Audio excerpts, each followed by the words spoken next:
ABP news, सर्वसामान्य जनतेचं खुलं व्यासपीठ। उत्तर अहमदनगर जिल्ह्यातील अकोले तालुक्यातील 11 टीएमसी क्षमता असलेले भंडारदरा धरण पूर्ण क्षमतेने भरल्यामुळे शेतकऱ्यांमध्ये आनंदाचे वातावरण आहे। आज सकाळी अकोले तालुक्याचे आमदार डॉक्टर किरण लहामटे यांच्या हस्ते धरणाचे जलपूजन करण्यात आले। भंडारदरा धरण उत्तर अहमदनगर जिल्ह्याच्या पाणीपुरवठ्याचा महत्त्वाचा स्रोत आहे। या धरणाचे पूर्ण क्षमतेने भरल्यामुळे या क्षेत्रातील कृषी उत्पादकता आणि पाणी साठवण क्षमतेत मोठी वाढ होईल। शेतकऱ्यांना जलस्रोताची नियमित आणि योग्य आपूर्ती मिळवण्याची आशा आहे, ज्यामुळे त्यांच्या पिकांच्या उत्पादनात सुधारणा होईल। धरणाच्या पूर्ण क्षमतेने भरण्यामुळे शेतकऱ्यांमध्ये उत्साह आहे, कारण यामुळे त्यांना आवश्यक असलेल्या पाण्याची गरज पूर्ण होईल आणि त्यांची पिके अधिक चांगली होण्याची शक्यता आहे। उत्तरनगर जिल्ह्याच्या पाणी समस्या सोडवण्यासाठी भंडारदरा धरणाची भूमिका महत्त्वाची आहे। आगामी काळात निळवंडे धरण देखील पूर्ण क्षमतेने भरले जाईल अशी अपेक्षा आहे। यामुळे जिल्ह्यातील पाणी वाटप व्यवस्थेत सुधारणा होईल आणि कृषी क्षेत्राच्या विकासाला चालना मिळेल। सदर घटनाक्रमाची माहिती एबीपी न्यूजच्या ब्युरो चीफ संजय गायकर यांनी भंडारदरा येथून दिली आहे। नमस्कार।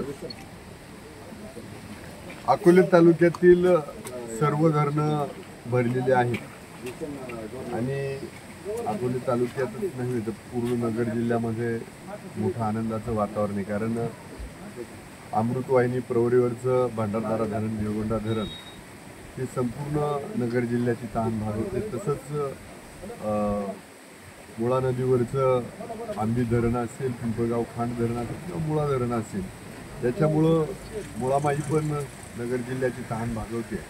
आणि आमच्या आढळा परिसरातली जी धरणं आहे, मग आढळा धरण असेल किंवा सांगवी पाडोशीचे धरण असतील, ही सगळी धरणं ओव्हरफ्लो झाली तर एक आनंदाचं उत्साहाचं वातावरण आहे।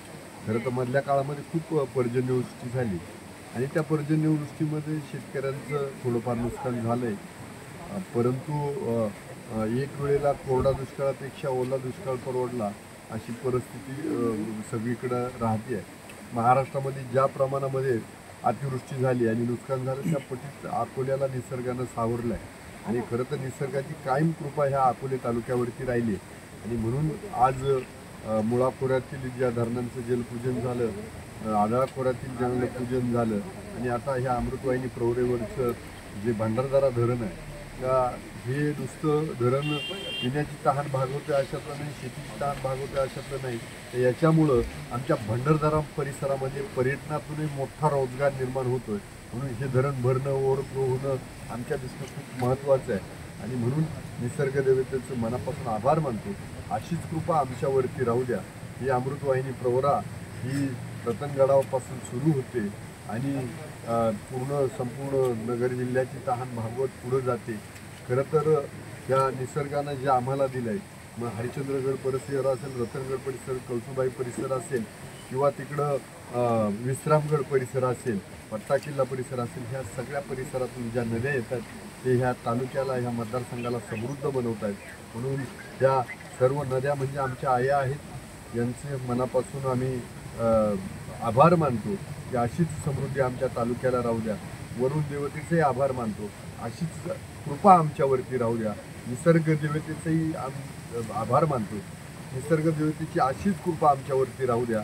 असाच हा निसर्ग फुलू द्या, धरणं भरू द्यात आणि परिसरामध्ये जे काही पर्यटक येत आहेत त्यांची जी मनशांती इथं होते, मला वाटतंय महाराष्ट्रातलं, देशातलं, जगातलं जे काही दुसरं काश्मीर असेल तर ते हे भंडारदरा परिसर आहे, हा अकोले तालुका आहे आणि म्हणून निसर्गानं नटलेला हा तालुका हा सगळ्या महाराष्ट्राला, देशाला साथ घालतोय आणि आज त्यामुळं आपण सगळे निसर्गाच्या सानिध्यात आलो, भंडारदरा जलपूजन केलं। मनापासून सगळ्यांचं धन्यवाद।